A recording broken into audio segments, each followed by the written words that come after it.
धीरज, धर्म, मित्र और नारी, आपत्ति विपत्ति, समय परिख्यों चारी।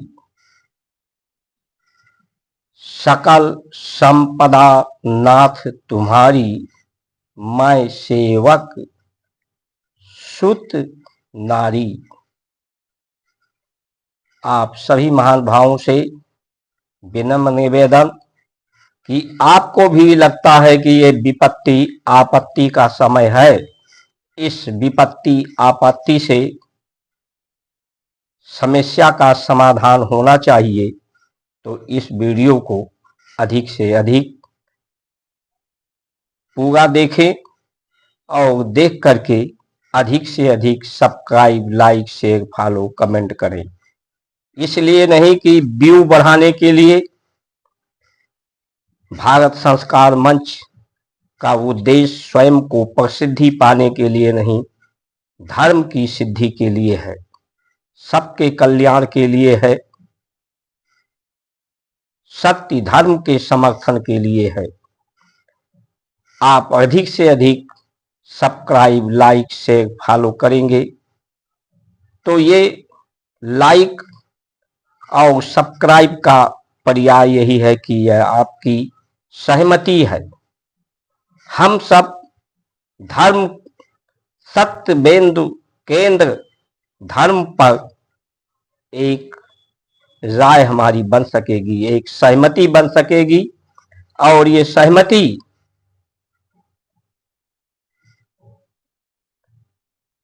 बन करके एक नई क्रांति,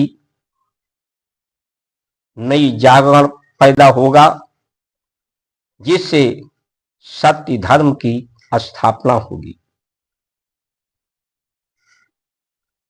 सनातन धर्म वाकई खतरे में है, लेकिन ये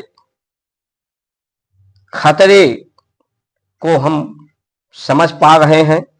खतरे से हम निपटने के लिए, उसे खतरे से संभलने के लिए सजग हैं या नहीं है। इसीलिए कहा गया है, धीरज, धर्म, मित्र और नारी, ये जब विपत्ति का समय हो तो इन्हें परखना चाहिए। सत्य धर्म क्या है? धर्म ही तो सत्य है, सत्य ही तो धर्म है। कि झूठा भी कोई धर्म हो सकता है, धर्म झूठा भी हो सकता है। धर्म सत्य, धर्म की सिद्धि क्यों नहीं हो पाती? एक सूत्र, एक लाइन में कहा जाए तो इसका जो प्रयोग है, सदुपयोग है, हम नहीं कर पाते। उसका कारण है कि धर्म जो सत्य है, परमात्मा है, नित्य है, निरंतर है, परम शांति है, परम आनंदमय है, कर्म बंधनों से रहित है, वो निर्विकार है, उनमें कोई विकार नहीं है। और ये मानव जीवन, ये संसार, ये शरीर, ये इंद्रियां, बुद्धि, चित्त, मन, इसमें विकार ही विकार है। विकारों के कारण इसमें संशय है, इनमें भ्रम है। हम सत्य को पहचान नहीं पाते, सत्य को समझ नहीं पाते, सत्य के साथ खड़े नहीं हो पाते, सत्य का सहयोग नहीं प्राप्त कर पाते। इसीलिए सिर्फ जो मंदिर का धन का, मंदिर का प्रयोग, मंदिर के दान के पैसे का प्रयोग, हमारे संतों महंतों का उपयोग धर्म के लिए, इस संशय को, इस भ्रम को, इन विकारों को, विकारों की शुद्धता, संशय भ्रम से निर्वृत्ति, जब विकार समाप्त हो जाएंगे तो मनुष्य देवता तुल्य हो जाएगा। वो भी निर्विकार होकर के निर्विकार के समान हो जाएगा, क्योंकि परमात्मा ही केवल सुख स्वरूप है, शांत स्वरूप है, आनंद स्वरूप है। उन्हीं के स्वरूप जैसा हो करके ही कोई स्वस्थ रह सकता है, सुखी रह सकता है, शांति रह सकता है। तो जो धर्म की परिभाषा है वो विकारों से, विकारों की शुद्धता है, विकारों की मुक्ति है, दोष से मुक्ति है, बीमारियों से मुक्ति है। ये धर्म का अधिकारी है, धर्माचरण है, धर्माचरण से ही मंगलाचरण है। तो आज के समय में सबसे बड़ी जो विपत्ति है, जो धर्म के ठेकेदार हैं, एक तरफ हिंदू धर्म के ठेकेदार, एक पार्टी हिंदू धर्म की ठेकेदारी, दूसरी पार्टी दूसरे धर्मों की ठेकेदारी लेकर रखी है, जबकि धर्म तो सत्य ही है।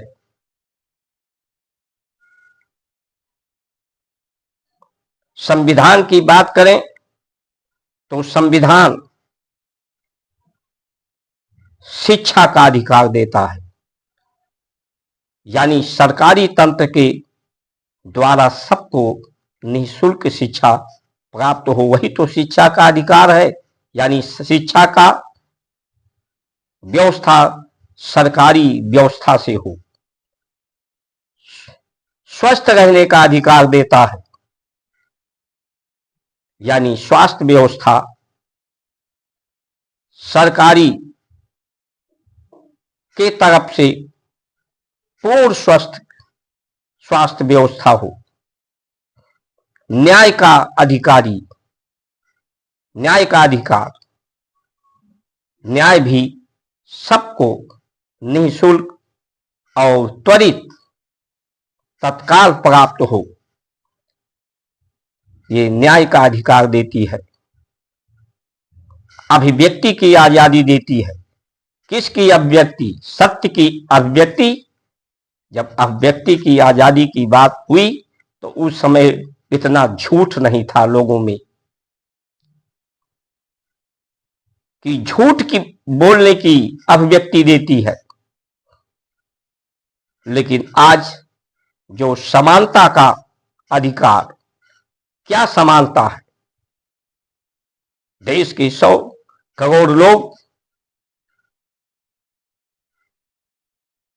का आर्थिक मतभेद विविधता में जीवन व्यतीत कर रहे हैं।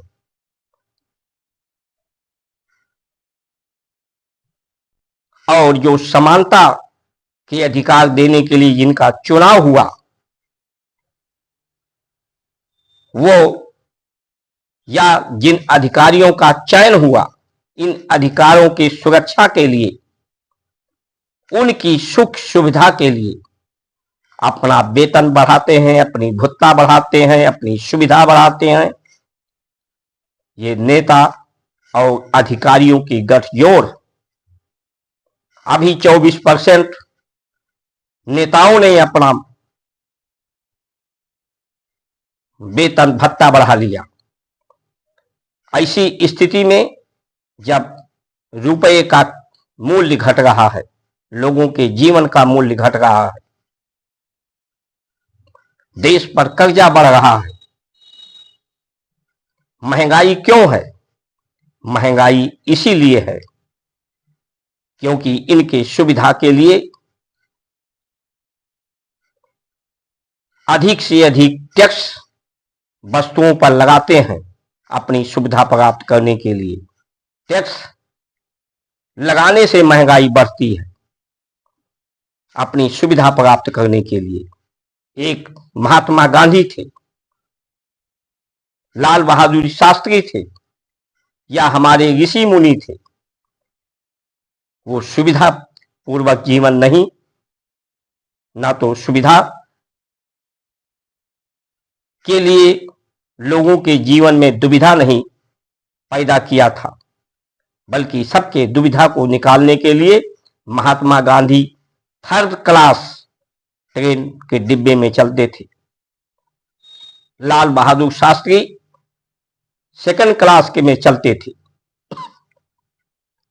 और आज के नेता, इनको हवाई जहाज करोड़ों रुपए का चाहिए चलने के लिए, लाखों करोड़ों रुपया अपने ऊपर अपनी सुविधा के लिए खर्च करके, टैक्स बढ़ा करके, और ऐसी वस्तुओं का व्यापार करने का लाइसेंस देते हैं, व्यापार करवाते हैं जो व्यक्ति के लिए हितकारी नहीं, जो स्वास्थ्य को बिगाड़ता है। तो ये संविधान, इन व्यवस्थाओं के द्वारा न समानता का अधिकार बल्कि असमानता फैलती जा रहा है, असंतोष, आर्थिक मतभेद बढ़ता जा रहा है, न स्वास्थ्य सुरक्षा, शिक्षा का मतभेद बढ़ता जा रहा है, शिक्षा में लूट तंत्र, किताबों के नाम पर, कापियों के नाम पर, फीस के नाम पर लोगों को प्रताड़ित किया जा रहा है। सरकार आंख बंद करके बैठी है। अपने विकास कार्यों का सत्यापन कौन मंत्री, कौन विधायक, कौन अधिकारी करता है, ये आप समझ लीजिए, क्योंकि सब सिर्फ सहभागी हैं, सहयोगी हैं, इस लूट तंत्र, भ्रष्ट तंत्र के सब हिस्सा हैं।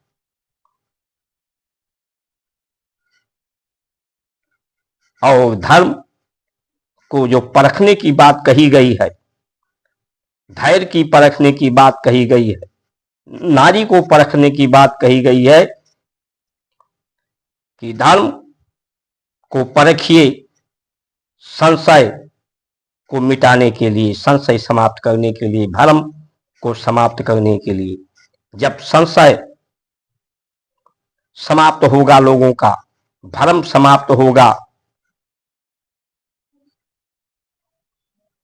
विकार समाप्त होगा, तो लोग आपस में लड़ेंगे नहीं, संतुष्ट जीवन, पुष्ट जीवन, घुल मिलकर रहेंगे। धर्म सत्य, धर्म केंद्र पर एक उद्देश्य, एक बिंदु, एक के लिए, एक उद्देश्य के लिए लोग संगठित होंगे।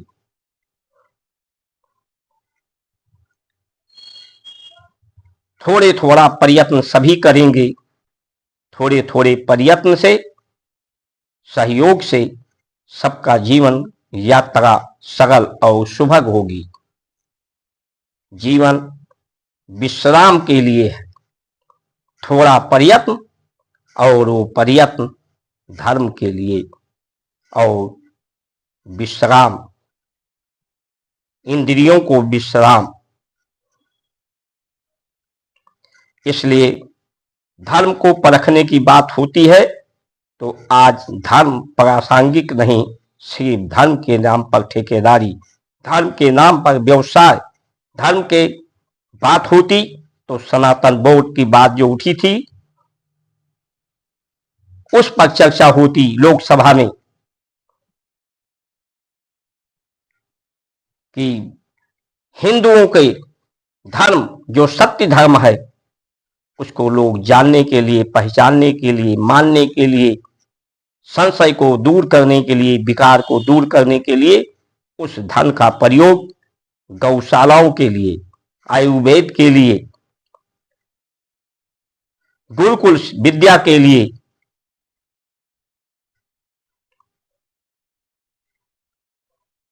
लोगों का विकास समाप्त हो जाए तो लोग स्वयं न्यायप्रिय हो जाएं। आखिर न्यायालयों की आवश्यकता क्यों है, अस्पतालों की आवश्यकता क्यों है, सुरक्षा कर्मियों की आवश्यकता क्यों है? ये आवश्यकता इसलिए है, ये विकारों के कारण है। अशुद्धता के कारण है, संशय के कारण है। जिस दिन ये समाप्त हो जाएंगे, लोग स्वयं घुल मिल करके लोगों में न्याय प्रियता, लोक प्रियता आ जाएगी। एक दूसरे की लोग सुरक्षित और संरक्षित धर्माचरण के द्वारा स्वतः हो जाएंगे। इसलिए अब आप कहेंगे कि क्या किया जाए, तो ऐसे हम ये नहीं कहते किसी का जिंदाबाद किसी का मुर्दाबाद करें, सड़कों पर भीड़ जमा करें, किसी के लिए समस्या खड़ा करें। ये जो महंगाई है, महंगाई के रोकथाम के लिए जो ऋषियों ने हमारे रास्ते बताए हैं, वक्त संकल्प, हम उन्हीं चीजों को कम से कम अपने जीवन में प्रयोग करें जो हमारे स्वास्थ्य के लिए लाभकारी हो। जब हम ज्यादा खरीदेंगे नहीं, जो चीजें हमारे अस्वस्थ करने के लिए हैं, तो महंगाई अपने आप कम हो जाएगी। ऐसे नेताओं के जलूसों में, सभा में हम नहीं जाएंगे। ऐसे लोगों को हम तब तक नहीं चुनेंगे जब तक ये चयन की प्रक्रिया, चुनाव की प्रक्रिया धर्माचरण और मंगलाचरण के लिए नहीं होगी। हम ऐसे लोगों को क्यों चुनें? क्यों इतना टैक्स देकर इनको सुविधा दें? ये हमारे लिए करते क्या है? ये देश के लिए क्या करते हैं? ये धर्म के लिए इनका क्या योगदान है?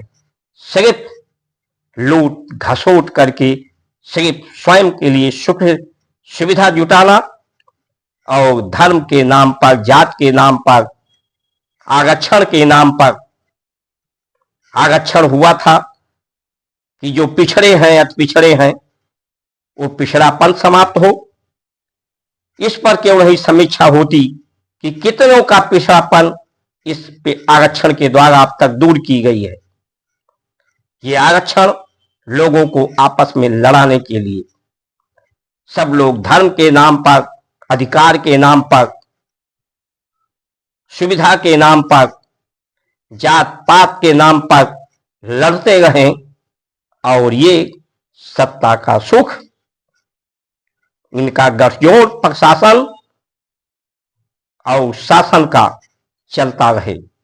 इसलिए हम सबको अगर विपत्ति से, आपत्ति से निजात पाना है तो हर हालत में संगठित होना होगा। और ये जो व्यवस्था युग का है, जब धर्म का कारण, धर्म का आधार, जीवन का आधार जो सुख है, शांति है, आनंद है, सहयोग है, परमात्मा के अनुरूप अपने को सिद्ध करना है, इसका आधार खत्म हो जाएगा, कारण खत्म हो जाएगा, तो सिर्फ विध्वंस और विध्वंस होगा। इसलिए विध्वंस ना हो, उसके लिए हमें संगठित होना होगा और अपनी जरूरतें न्यून से न्यून करनी होगी। इन्हीं वचनों के साथ आप सभी का सुमंगल कामना करते हुए जय श्री राम।